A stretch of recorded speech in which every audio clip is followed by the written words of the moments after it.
Hi guys, it's Laura. My kitchen looks like this. My hair looks like this. We're just gonna roll with the punches here. We've just had a few things going on over the past few weeks that have meant that we are out of our regular cleaning routines, but it's time to tackle this mess because I cannot live like this. No.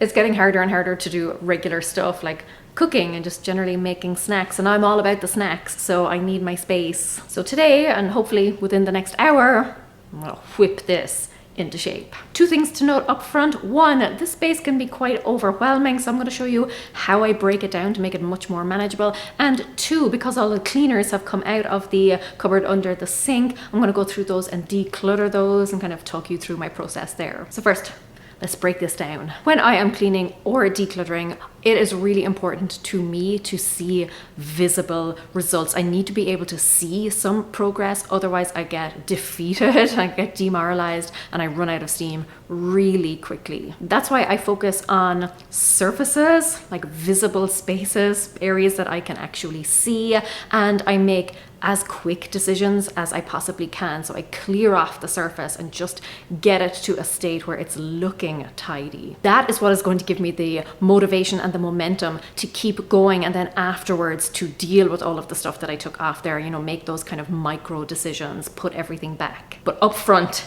I need the quick win. And how I do it without overwhelming myself is to divide the space into different areas. So in my kitchen, there are more or less 4 surfaces. There is the kitchen island. I generally like to clean this off first because it is one solid space. This is where we prep all of our food. It's where my daughter does her homework, so it's really important for the day-to-day running of the household that this is clear. Next up is this stretch of counter here. Because this is kind of the longest uninterrupted stretch of counter in the kitchen, it tends to attract a lot of clutter. We tend to just dump things there. Next up is this space between the sink and the oven. This is where we drop a lot of dirty dishes if the dishwasher is full or for things that need to be hand washed. Again, another area that tends to build up quite quickly. And finally, we have the space on the other side of the oven. It can be covered in spills and splatters, grease, and then just general food and cooking debris. I generally try to categorize as I go, so stuff that belongs downstairs, stuff that belongs upstairs.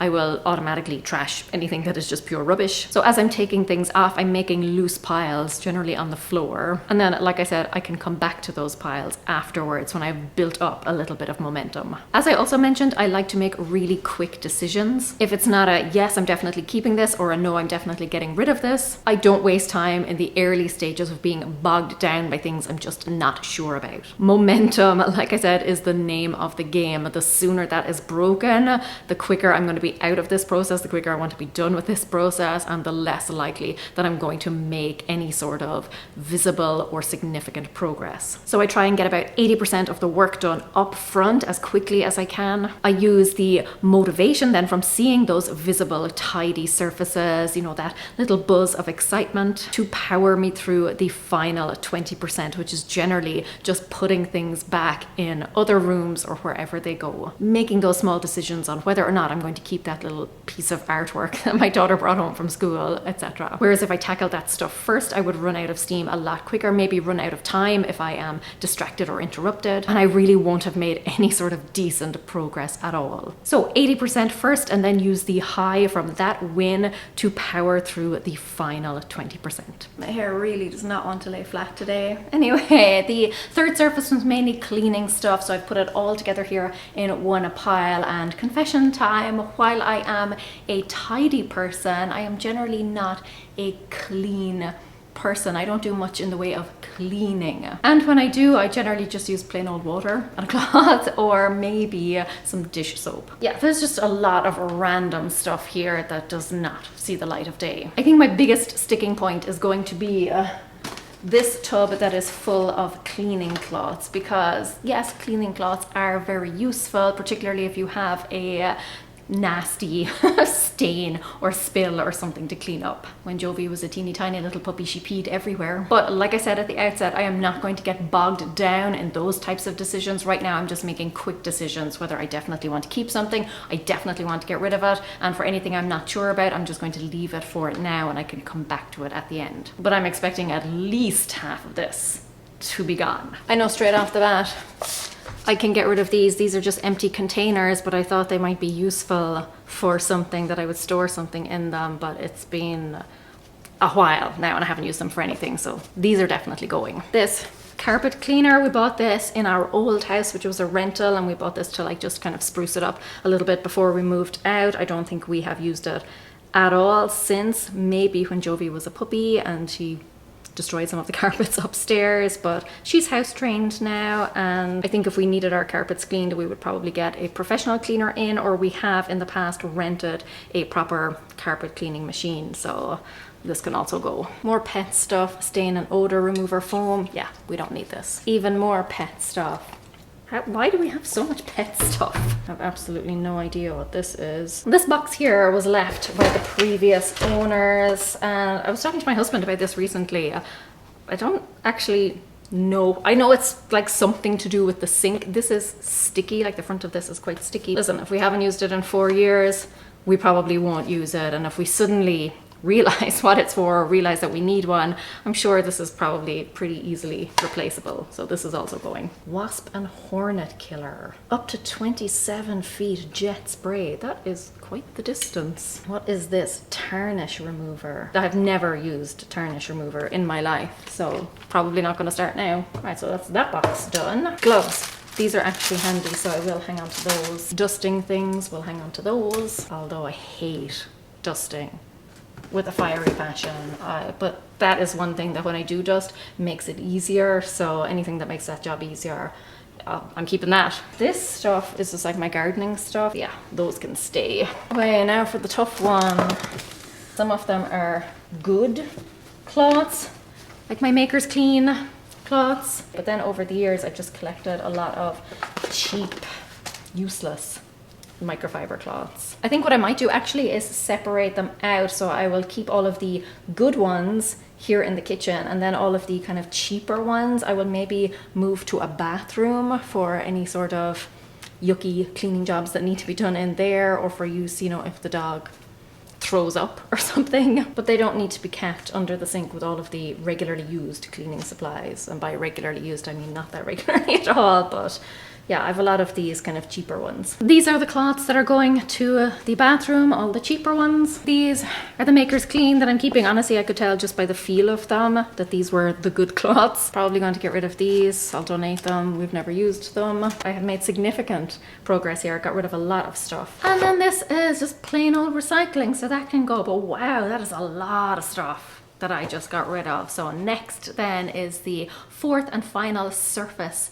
in the kitchen. This really won't take that long. There's not much on it. Once that is done, I am tackling the dishes, the stuff that needs to be hand washed. Once everything is washed, dried, and put away, the second last step then is to just wipe down all of the surfaces. Like I said, I am generally just a plain old water and a cloth type gal. I find that that is more than sufficient for like 99% of the cleaning that I do around the house. I will use a little bit of dish soap if it's a greasy or oily stain, but that's about it. Again, if I can make this job easier, I will, so clear surfaces are the way to go here. That is why I always clear off my surfaces first, but it's also why I try not to keep, generally, this video aside, too much stuff on my counters, because it becomes very awkward then to try and clean anything. Let's face it, if there's any sort of obstacle between you and cleaning, you're a lot less likely to do it. Once that's done, there's only one more task to tackle. So as I was cleaning, these are the piles that I made. This one right here is to go downstairs, which is why it's beside the downstairs door. This little pile is to go upstairs, it's beside the stairs. This pile over here is stuff to be trashed or recycled, so that will go out to the garage. This is stuff that belongs either in the mudroom or in the bathroom, which are both in here. This is a pile of my daughter's stuff, by far the biggest pile, so you can tell who the main culprit is cluttering up the kitchen. So she will be responsible for putting away her stuff. We had this donation box here already, so I just added the extra things from the kitchen in there, so that will go to the charity shop next time I'm out and about. And then this kind of pile is miscellaneous, and then the cleaners, so I just have to do some research and figure out what I am going to do with those. Quick recap then of my process while I am showing you the vast difference between the before and the after. But if you do have any questions, feel free to leave them in the comment section below. Step 1 was to break the space down into smaller areas or zones. It just makes it much more easy to tackle, a lot less overwhelming. Then I focus on the quick visible wins. So for me, that is clearing off the surfaces. With the stuff that I'm clearing off those surfaces, if I can very quickly put it away or trash it, I will do that. And if not, if it belongs somewhere else, I will loosely categorize that stuff and leave it aside. Separating them out into those piles just makes it much easier at the end to grab a pile and bring it to wherever it needs to go. Once the surfaces are clear, it's time to get down to the cleaning. Generally for me, this process is very quick. It is just wiping and then drying or buffing. Once that's done, I use the last little bits of my energy to put the categorized stuff away. And then I take a step back and I admire the beautiful space that I have just worked on, because there is no point in doing a job and putting all of that effort in if you're not going to take the time to celebrate and appreciate it. And then all that's left is to mess it up again. If you're looking for some extra cleaning motivation, kind of like a whole house clean, then check out this video. I had to do a hard reset not so long ago because the house had just got completely out of control. Until 10, go raibh, míle maith agaibh, agus feicimid mé siúr go luath. Slán.